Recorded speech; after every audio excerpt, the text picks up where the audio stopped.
So hello everyone, welcome back to my YouTube channel. हमारे YouTube channel पे आपका स्वागत है। हम दोनों फिर से आ चुके हैं न्यू रिएक्शन वीडियो के साथ। मैं बता देता हूँ, मैं हूँ विकास मौर्य। मैं हूँ मिस साजिद। हम लोग देने वाले हैं भोजपुरी सॉन्ग पर रिएक्शन, जो है प्रमोद प्रेमी एंड गुंजन सिंह का सॉन्ग है, जो है हमारा लग कूलर लगवाई देता ना। दोनों भाई का यही सॉन्ग है, हमारा लग कूलर लगवाई देता ना। यही दोनों, ये आजकल कूलर वाला सॉन्ग बहुत तेज़ी से वायरल हो रहा है। उस पर हम लोग सोचे रिएक्शन कर देते हैं। अगर ये वीडियो हमारा पसंद आएगा तो हमारे चैनल को प्लीज़ सब्सक्राइब कीजिए और वीडियो को लाइक कीजिए। कमेंट में ज़रूर बताना कि ये हमारा वीडियो कैसा लगा। चलिए हम देख लेते हैं पहले प्रमोद प्रेमी जी का सॉन्ग कूलर लगवाई देता ना। मैं बता देता हूँ कि ये मेरा मोबाइल अभी थोड़ा प्रॉब्लम हो गया था मोबाइल में, इसके लिए वीडियो नहीं आ रहा था। अभी हम लोग का वीडियो आएगा। चलिए हम अभी वीडियो को स्टार्ट करते हैं। Let's go. जब सुने के होई भोजपुरी गाना, बस बजे के चाही गाना। ए जी का हमने के शादी के 3 साल हो गए। हाँ, और रउआ आजले एगो पंखा तक ना लगवैनी। अरे पगली, तू काहे परेशान बाड़ू? तू ही तो हमार जान बाड़ू। पंखा का तहरा खातिर तो कुछ लगा दे। ओके।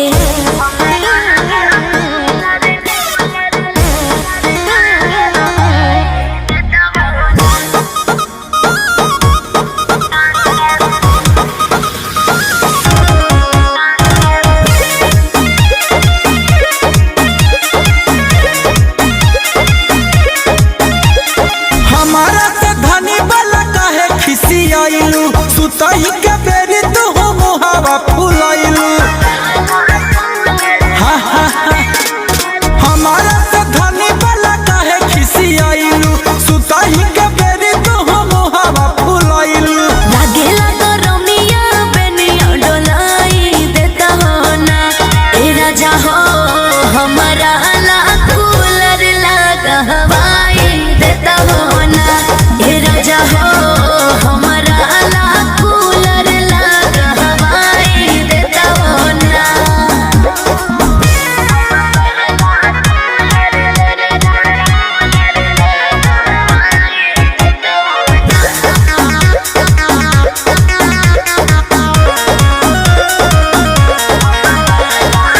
जहिया से आयने घर में गरमी से मुआ तानी। सुझे ना उपाय कवनो साहसत में जिया तानी। जहिया से आयने घर में गरमी से मुआ तानी। सुझे ना उपाय कवनो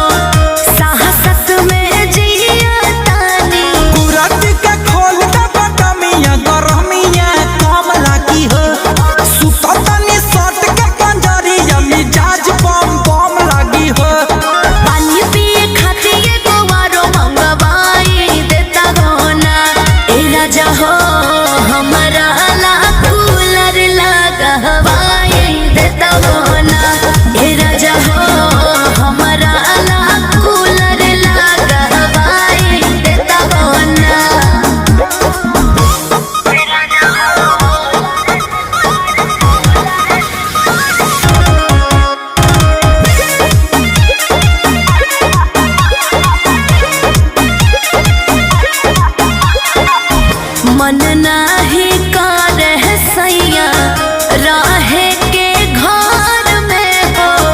एकरा लेनी मन रहे रहती नहीं हार में हो। मन नाही करे सैया रहे के घर में हो। एकरा लेनी मन रहे रहती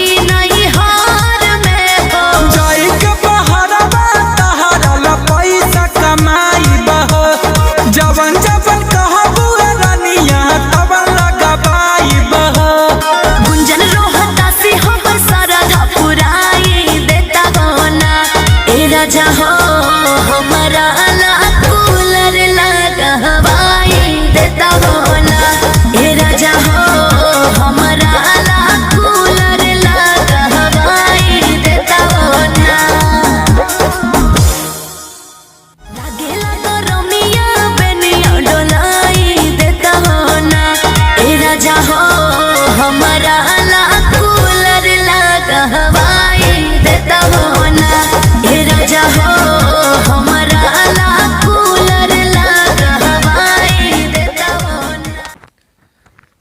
कूलर लगवा दिए। आपको वीडियो कैसा लगा? अब चलिए देखते हैं दूसरा कूलर वो कैसा हवा देता है। चलिए उस वीडियो को स्टार्ट करते हैं। अगर आपके घर में लाइट नहीं है तो लाइट की व्यवस्था करिए, जल्दी कूलर लगवाइए आप लोग भी। चलिए अभी हम देख लेते हैं गुंजन सिंह का सॉन्ग, वो कूलर कैसे लगवाते हैं। अभी ये था प्रमोद प्रेमी जी का। चलिए अभी गुंजन सिंह का वीडियो स्टार्ट करते हैं। Let's go.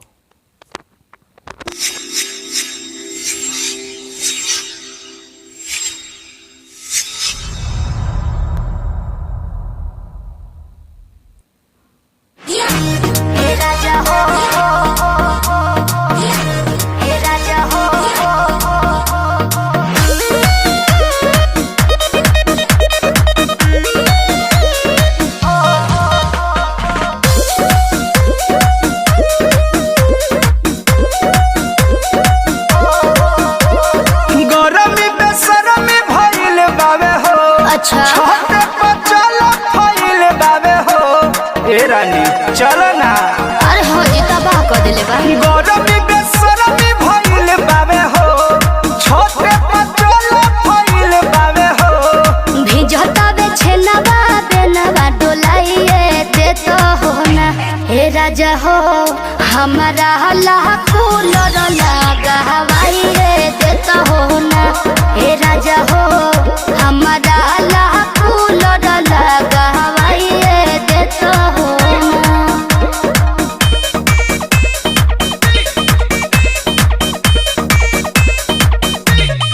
लगा हवाइए दे तो हो ना।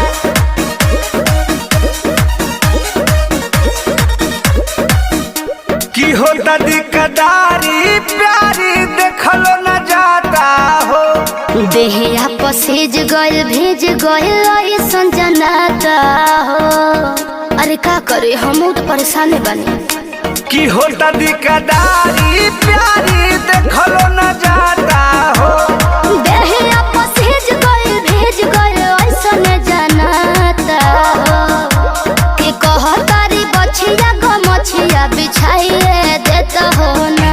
ए राजा हो हमारा ला कूलर लगा हवाइए देता हो ना। ए राजा हो हमारा ला कूलर लगा हवाइए देता हो ना। ए राजा हो ए राजा हो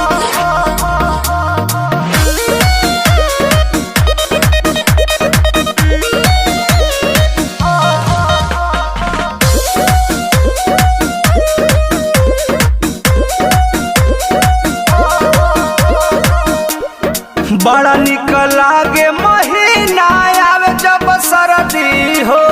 ठीक कहताड़ तू बतिया बालम बेधर दी हो। बुझल? बड़ा निक लागे महीना आवे जब सरदी हो। ठीक कहताड़ तू बतिया बालम बेधर दी हो। अरे पिया पर मध जिया जुड़ाइए देता हो ना। ए राजा हो हमारा ला कूलर लगा हवाइए देता हो ना। ए राजा हो